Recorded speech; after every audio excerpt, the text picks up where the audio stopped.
Hello दोस्त, कैसे हैं। आज का डिटेल रिप्लेसमेंट पैनल का 2 दिन में चौथा पैनल, और वो भी एक आरआरबी से। वेटिंग लिस्ट भी क्लियर हुआ, कट ऑफ भी डिक्रीज किया और एलपी का पैनल भी जारी हुआ है। तो देखिए, 1-2 दिन में 4 पैनल आना कर सकते हैं, अच्छा ही है। हालांकि कैंडिडेट पहले कल वाले पैनल में 4 और 2 6 और कुछ 4, यानी टोटल अगर जोड़ देंगे तो 10 कैंडिडेट का पैनल था। लेकिन आज अकेला जो पैनल आया है उसमें 11 एएलपी के कैंडिडेटों का पैनल है रिप्लेसमेंट पैनल में। और आरआरबी तो आप समझ ही गए होंगे जो पिछले वीडियो कल देखे होंगे, क्योंकि आरआरबी तो मैंने बोला था। आरआरबी भोपाल में कल 3 पैनल और आज 1 पैनल, टोटल 4 पैनल आया है। तो चलिए भोपाल चलते हैं,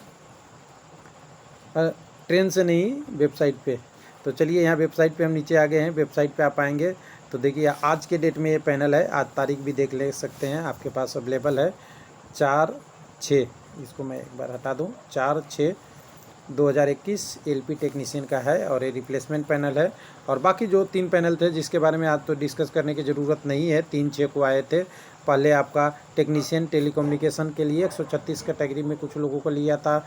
रिप्लेसमेंट पैनल स्टाफ के लिए, नर्स के लिए लिया था और 3/18 जेई में लिया था। यानी 3 पैनल कल और आज 1 पैनल। इसको ओपन करेंगे तो हम एक ही पैनल की बात करते हैं, कल वाला छोड़िए, कल तो वीडियो में आपने देख ही लिया होगा। तो आज वाली जो है, आप इसको पढ़ने की तो ज़रूरत है नहीं, सीधा बात है। आपका किसके लिए है ये देख लीजिएगा। डब्लू रेलवे यानी वेस्टर्न रेलवे के लिए है आपका पैनल है, जिसका मुख्यालय मुंबई में है। और ये भोपाल आरआरबी कंडक्ट कर रहा है इस एग्ज़ाम को। तो भोपाल में WR का आता है, अहमदाबाद में WR का आता है और मुंबई में WR का वैकेंसी आता है। 3 आरआरबीओ में आता है। तो यहाँ भोपाल से जारी हुआ है WR के लिए। तो यहाँ देखिए 2 कैटेगरी के लोग हैं, OBC और SC के लिए। तो कल एक कमेंट आया था, मैं उसको भी थोड़ा ले लेना चाहता हूँ। कोई एक कैंडिडेट ने कल कमेंट किए था कि इस आरआरबी में SC का कैंडिडेट का सिलेक्शन, SC के पोस्ट के लिए OBC कैंडिडेट का सिलेक्शन हुआ है। तो दोस्त, ये ऐसा इंटरचेंजेबल नहीं है। SC ST OBC और यहाँ तो EWS नहीं है, यहाँ का केस में हम नहीं लेते हैं। लेकिन जहाँ भी होता है, अभी जो नए वैकेंसियों में है, क्योंकि ये 2018 में लागू नहीं था, EWS तो नहीं होगा।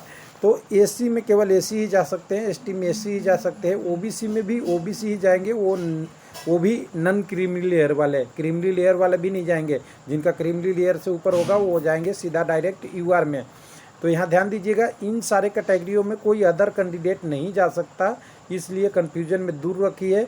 हाँ, जब SC ST OBC और EWS से कैंडिडेट हैं, अच्छा परफॉर्म किए हैं, एग्ज़ाम अच्छा लाए हैं, एलिजिबिलिटी एज के साथ रखते हैं, तो UR में जा सकते हैं। UR का कैंडिडेट कहीं नहीं जा सकता। तो इसलिए घबराइए नहीं। ये रिजर्वेशन का मतलब है कि उन पोस्टों का उन्हीं का कैंडिडेट जाएगा, एक नहीं तो दूसरा आएगा। तो यहाँ पे देखिए 2-3 चीज़ें दिया है, इसमें थोड़ा सा डिस्कस करने की बात है।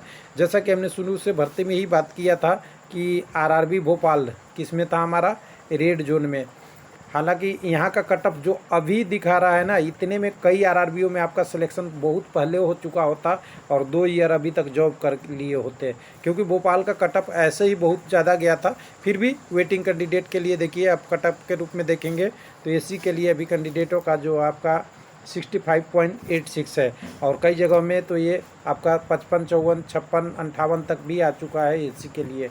OBC का यहाँ 72 अभी भी है, 72.37, ध्यान से देखेंगे। और यहाँ आप देखिएगा, एक कैंडिडेट OBC में 74 में है, 73 में नंबर कोई नहीं है, लेकिन 72 में नंबर फ्रैक्शन में डिजिट वेप करते करते यहाँ पे देखिए कितने लोग हो गए, 5 लोग तो एक ही डिजिट में आ गए, लगभग 37 और एक 38 है, मतलब 0.38 में।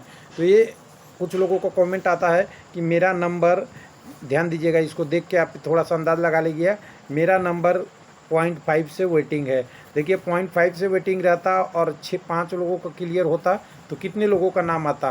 तो यहाँ से तो एक लोग को ऊपर से आ जाता, लेकिन बाकी लोगों का नाम में भर जाती सारी सीटें, 0.5 में उनको जगह भी नहीं मिलती। तो यहाँ ध्यान देने वाली बात है, 0.5 बेटर स्कोर है, लेकिन 0.5 वेटिंग में कितने कैंडिडेट हैं, ये सबसे ज़्यादा महत्वपूर्ण है।